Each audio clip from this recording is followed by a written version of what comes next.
Disaster management ടോപ്പിക്കിൻ്റെ അണ്ടറിൽ പഠിക്കാനുള്ള ഒരു ചെറിയൊരു ഏരിയ ആണ് എന്തെന്ന് പറയുന്നത് national institute for disaster management എന്ന് പറയുന്നത്.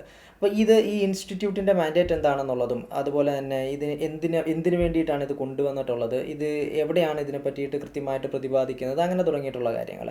So national institute for disaster management എന്ന് പറയുന്നത് ആദ്യം മനസ്സിലാക്കേണ്ടത് ഇത് ഒരു സ്റ്റാറ്റ്യൂട്ടറി ബോഡിയാണ് എന്നുള്ളതാണ്.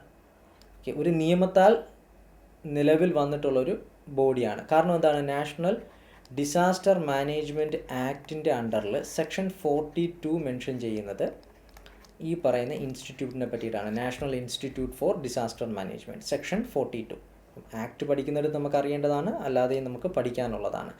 അപ്പോൾ ഈ ഒരു ആക്ട് വരുന്നതിന് മുന്നേ തന്നെ എന്താണ്, ഇതിൻ്റെ ആദ്യത്തെ ചുവടുവെപ്പുകളൊക്കെ ഉണ്ടായിട്ടുണ്ടായിരുന്നു. നമ്മുടെ international decade for disaster risk reduction എന്ന് പറയുന്ന, നാച്ചുറൽ ഡിസാസ്റ്റർ റിഡക്ഷൻ എന്ന് പറയുന്ന ആ ഒരു ഡെക്കേഡിൻ്റെ ആ ഒരു ആചരിക്കുന്നതിൻ്റെ ഭാഗമാക്കിക്കൊണ്ട് ആദ്യമായിട്ട് നമ്മൾ എന്താണ്, നമ്മളുടെ രാജ്യത്ത് national centre for disaster management എന്ന് പറഞ്ഞ ഒരു സ്ഥാപനം എന്ന രീതിയിൽ 1995 നിലവിൽ വന്നു. ഇതാണ് പിന്നീട് എന്തായത്, 2003 national institute for disaster management എന്ന രീതിയിൽ റീഡെസിഗ്നേറ്റ് ചെയ്തത്. അതിനുശേഷം 2005 ആക്ട് വന്നപ്പം ആക്ടിൻ്റെ അണ്ടറിലും മെൻഷൻ ചെയ്തിട്ട് സ്റ്റാറ്റ്യൂട്ടറി സ്റ്റാറ്റസ് കിട്ടുകയും ചെയ്തു. ഓക്കെ, അപ്പോൾ ആദ്യം national centre for disaster management എന്ന പേരിലായിരുന്നു തുടങ്ങിയത്. പിന്നീട് 2003 എന്ത് ചെയ്യുന്നത്, ഇത് national institute of disaster management എന്ന പേരിൽ റീഡെസിഗ്നേറ്റ് ചെയ്തത്. ഇനി എന്താണ് ഇതിൻ്റെ ഫംഗ്ഷൻ എന്നുള്ളതാണ്. ഇതൊരു ഇൻസ്റ്റിറ്റ്യൂട്ട് ആണല്ലോ, അപ്പോൾ സ്വാഭാവികമായിട്ടും എന്താണ്, വിദ്യാഭ്യാസം എന്ന രീതിയിൽ അല്ലെങ്കിൽ അവെയർനെസ്, കപ്പാസിറ്റി ബിൽഡിംഗ്, ശേഷി വർദ്ധിപ്പിക്കുക, അങ്ങനെ തുടങ്ങിയിട്ടുള്ള കാര്യങ്ങളായിരിക്കും ഇതിൻ്റെ ഭാഗമായിട്ട് വരുന്നത്. In the field of what, disaster management. അത്രയേ ഉള്ളൂ അതിൻ്റെ മീനിങ് എന്ന് പറയുന്നത്. So it plays a central role in disaster education, ഡിസാസ്റ്ററുമായി ബന്ധപ്പെട്ടുകൊണ്ടുള്ള education, research activities, training, then capacity building, various അതോറിറ്റീസിനും മറ്റ് അതുമായി ബന്ധപ്പെട്ട് നിൽക്കുന്ന ആളുകൾക്കുമൊക്കെ എന്ത് ചെയ്യുക, അവരുടെ ഈ ഡിസാസ്റ്റർ മാനേജ്മെൻറ്റ് എന്ന് പറയുന്ന ഭാഗത്ത് കപ്പാസിറ്റി ബിൽഡ് ചെയ്യുക തുടങ്ങിയ കാര്യങ്ങളാണ്.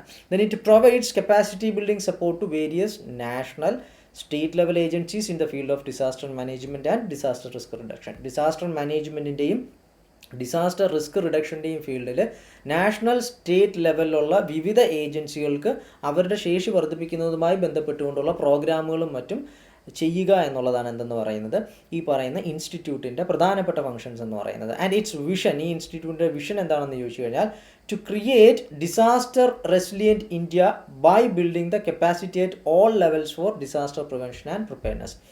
ഒരു ഡിസാസ്റ്റർ റെസിലിയൻ്റ് ആയിട്ടുള്ളൊരു രാജ്യം നിർമ്മിക്കുക അല്ലെങ്കിൽ അങ്ങനെ ആക്കി മാറ്റുക എന്നുള്ളതാണ് എന്തെന്ന് പറയുന്നത് ഈ ഇൻസ്റ്റിറ്റ്യൂട്ടിൻ്റെ വിഷനായിട്ട് കൺസിഡർ ചെയ്യുന്നത്. എങ്ങനെ പ്രിപ്പയർനെസ്സിൻ്റെയും പ്രിവെൻഷൻ്റെയും ഒക്കെ ഭാഗമാക്കിക്കൊണ്ട് കൂടുതലായിട്ടുള്ള ഏത് തരത്തിൽ നോളജ് ബേസ്ഡ് ആണെന്നുണ്ടെങ്കിൽ അങ്ങനെ, ട്രെയിനിങ് റിസർച്ച് ബേസ്ഡ് ആണെന്നുണ്ടെങ്കിൽ അങ്ങനെ എന്ത് ചെയ്യുക, കപ്പാസിറ്റി ഡെവലപ്പ് ചെയ്തുകൊണ്ട് ഇന്ത്യയെ ഒരു ഡിസാസ്റ്റർ റെസിലിയൻറ്റ് രാജ്യമാക്കി മാറ്റുക എന്നുള്ളതാണ് ഈ പറയുന്ന ഇൻസ്റ്റിറ്റ്യൂട്ടിൻ്റെ വിഷനായിട്ട് നമുക്ക് മുന്നോട്ട് വെക്കുന്നത്. ഇനി ഫങ്ഷൻസ് എന്തൊക്കെയാണെന്നുള്ളതാണ്, അതായത് എന്തൊക്കെയാണ് ഈ ഒരു ഇൻസ്റ്റിറ്റ്യൂട്ട് അണ്ടർടേക്ക് ചെയ്യുന്ന പ്രധാനപ്പെട്ട കാര്യങ്ങൾ എന്നുള്ളതാണ്. First one is develop training modules. Training മൊഡ്യൂളുകൾ തയ്യാറാക്കുക, കണ്ടൻസ് ആണ്, എങ്ങനെയായിരിക്കണം ട്രെയിനിങ് ആക്ടിവിറ്റീസ് എന്നുള്ളത്. Undertake research and documentation in disaster management and organise training programmes. Research activities ചെയ്യുക, ഡിസാസ്റ്റർ മാനേജ്മെൻറ്റുമായിട്ട് ബന്ധപ്പെട്ടുകൊണ്ട് റിസർച്ച് ആൻഡ് ഡോക്യുമെൻറ്റേഷൻ ഫങ്ഷൻസ് ചെയ്യുക, ട്രെയിനിങ് പ്രോഗ്രാമുകൾ നടപ്പിലാക്കുക എന്നുള്ളത്, ഇതൊക്കെയാണ് ഒരു ഫംഗ്ഷൻ എന്ന് പറയുന്നത്. Next, formulate and implement a comprehensive human resource development plan covering all aspect of disaster management. Disaster മാനേജ്മെൻറ്റുമായി ബന്ധപ്പെട്ടുകൊണ്ട് ഹ്യൂമൻ റിസോഴ്സ് അതിനെ ഡെവലപ്പ് ചെയ്യുന്ന പ്ലാനുകൾ എന്തൊക്കെയാണ്, അത്തരം കാര്യങ്ങൾ തയ്യാറാക്കുക എന്നുള്ളത്. Next, provide assistance in national level policy formulation. National ലെവലിൽ ഒരു പോളിസിയും മറ്റ് ഡെവലപ്മെൻറ്റും ഒക്കെ കൊണ്ടുവരുമ്പോൾ എന്താണ്, ഈ പറയുന്ന ഇൻസ്റ്റിറ്റ്യൂട്ട് അതിനെ അസിസ്റ്റ് ചെയ്യുന്നുണ്ടാകും ഓരോ കാര്യങ്ങൾക്കും വേണ്ടിയിട്ട്. സോ അതിനെ എന്ത് ചെയ്യുക, അസിസ്റ്റൻസ് പ്രൊവൈഡ് ചെയ്യുക എന്ന് പറയുന്നത് ഒരു ഫംഗ്ഷനാണ്. Then provide required assistance to the training and research institute for development of training research program. അതായത് ഡിസാസ്റ്റർ മാനേജ്മെൻറ്റുമായി ബന്ധപ്പെട്ടുകൊണ്ട് നിൽക്കുന്ന ട്രെയിനിങ് ഇൻസ്റ്റിറ്റ്യൂട്ടുകളും മറ്റുമുണ്ട്, അവർക്ക് വേണ്ട ട്രെയിനിങ് ആൻഡ് റിസർച്ച് പ്രോഗ്രാമുകൾ തയ്യാറാക്കുക for stakeholders including government functionaries and undertake training of faculty members of the state level training institute. ഗവൺമെൻറ്റിൻ്റെ ഭാഗമായിട്ടുള്ള മെഷീനറീസിൽ, ഫംഗ്ഷണറീസിലുമൊക്കെ എന്ത് ചെയ്യുക, ട്രെയിനിങ് പ്രോഗ്രാമുകൾ എന്തൊക്കെയാണെന്നുള്ളത് അവരെ ട്രെയിൻ ചെയ്യുക എന്നുള്ളതല്ല, അവർക്ക് വേണ്ട ട്രെയിനിങ് റിസർച്ച് പ്രോഗ്രാമുകൾ തയ്യാറാക്കുക. അതേപോലെ തന്നെ എന്താണ്, സ്റ്റേറ്റ് ലെവൽ ട്രെയിനിങ് ഇൻസ്റ്റിറ്റ്യൂട്ടുകളിലെ ട്രെയിനീസില്ല, ഫാക്കൽറ്റി മെമ്പേഴ്സ്, അവർക്ക് ട്രെയിനിങ് പ്രൊവൈഡ് ചെയ്യുക എന്നുള്ളത്. ഇപ്പോൾ അധ്യാപക പരിശീലനം എന്ന് പറഞ്ഞ സ്കൂളുകളിൽ നടത്തത്തില്ല, അതേപോലെ തന്നെ സ്റ്റേറ്റ് ലെവൽ ട്രെയിനിങ് ഇൻസ്റ്റിറ്റ്യൂട്ടിലുള്ള ഫാക്കൽറ്റീസിന് അവർക്ക് ട്രെയിനിങ് പ്രൊവൈഡ് ചെയ്യുക എന്നുള്ളതാണ് നാഷണൽ ഇൻസ്റ്റിറ്റ്യൂട്ടിൻ്റെ ഒരു ഫംഗ്ഷനായിട്ട് കൂടി പറയുന്നത്. Next, provide assistance to state government and state training institute in formulation of state level policies.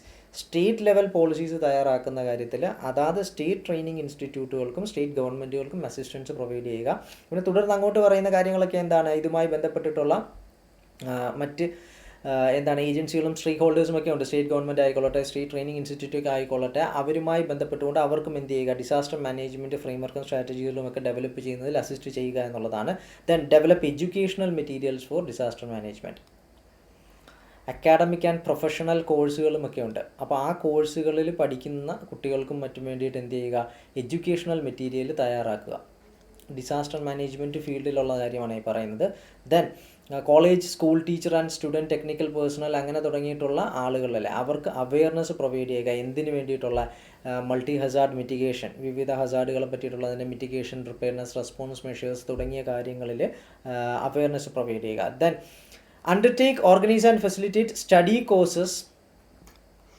കോഴ്സുകൾ തയ്യാറാക്കുന്ന കാര്യത്തിൽ കോൺഫറൻസസ്, ലെക്ചേഴ്സ്, സെമിനാർസ് തുടങ്ങിയ കാര്യങ്ങൾ within and outside the country, രാജ്യത്തിനകത്തും രാജ്യത്തിന് പുറത്തും നടപ്പിലാക്കുക എന്നുള്ളത്. അത്തരം കാര്യങ്ങൾക്ക് വേണ്ടിയിട്ട് ഉള്ള പ്രൊമോഷണൽ ആക്ടിവിറ്റീസും അത് നടപ്പിലാക്കുന്ന കാര്യങ്ങളുമൊക്കെ. അപ്പം കോൺഫറൻസുകളും സെമിനാറുകളും ഒക്കെ കണ്ടക്ട് ചെയ്യുന്നുണ്ടാകും, രാജ്യത്തിനകത്ത് കണ്ടക്ട് ചെയ്യുന്നുണ്ടാകും, പുറത്ത് പോയി കണ്ടക്ട് ചെയ്യുന്നുണ്ടാകും in the field of disaster management. ഇതൊക്കെയാണ് എന്തെന്ന് പറയുന്നത് national institute for disaster management അതോറിറ്റിയുടെ പ്രധാനപ്പെട്ട ഫംഗ്ഷനുകളിൽ പെടുന്നത്. ഇനി undertake and provide for publication of journals, research papers and books and establish and maintain libraries in furtherance of the aforesaid subjects. അതായത് ജേർണലുകൾ, ഡിസാസ്റ്റർ മാനേജ്മെൻറ്റിൻ്റെ ഫീൽഡിലുള്ള ജേർണൽസുകൾ, റിസർച്ച് പേപ്പറുകൾ, ബുക്സ് പബ്ലിഷ് ചെയ്യുക, അതിനെല്ലാം കൂടെ അതിന് വേണ്ടിയിട്ടുള്ള ലൈബ്രറി എന്നുള്ളൊരു സെറ്റപ്പിൽ അത്തരം കാര്യങ്ങൾ അണ്ടർടേക്ക്, അത്തരം കാര്യങ്ങൾ ചെയ്യുക എന്നുള്ളത്. Then do all other lawful things as are conductive or incidental to the attainment of above objects. അതായത് ഇത് ആക്ച്വലി പറയുന്ന കാര്യമാണ്. മുൻപ് പറഞ്ഞിട്ടുള്ള കാര്യങ്ങൾ നടപ്പിലാക്കുന്നതിന് വേണ്ടിയിട്ടും അതേപോലെ തന്നെ പിന്നെ എന്താണ് സെൻട്രൽ ഗവൺമെൻറ് അസൈൻ ചെയ്യുന്ന മറ്റ് ഡ്യൂട്ടീസ് എന്തൊക്കെയാണോ ഇതെല്ലാമാണ് എന്തെന്ന് പറയുന്നത് ഈ പറയുന്ന ഇൻസ്റ്റിറ്റ്യൂട്ട് നടപ്പിലാക്കേണ്ട കാര്യങ്ങൾ. അപ്പം ഇതെന്താണ് പ്രധാനമായിട്ടും എഡ്യൂക്കേഷണൽ ആ ഒരു ഫീൽഡാണ്, ട്രെയിനിങ്, റിസർച്ച് അതുമായി ബന്ധപ്പെട്ടുകൊണ്ട് നിലവിൽ വന്നിട്ടുള്ള ഇൻസ്റ്റിറ്റ്യൂട്ടാണ് in the field of disaster management. അപ്പോൾ ഇതൊരു സ്റ്റാറ്റ്യൂട്ടറി ബോഡി ആണോ എന്നുള്ളത് നമ്മൾ ആദ്യം ഡിസ്കസ് ചെയ്തിട്ടുള്ള സ്റ്റാറ്റ്യൂട്ടറി ബോഡി ആണ് എന്ന് പറഞ്ഞിട്ടുള്ളൊരു കാര്യം അത് അറിഞ്ഞിരിക്കുക. ഏത് സെക്ഷൻ്റെ അണ്ടറിലാണ് എന്നുള്ളത് അറിഞ്ഞിരിക്കുക.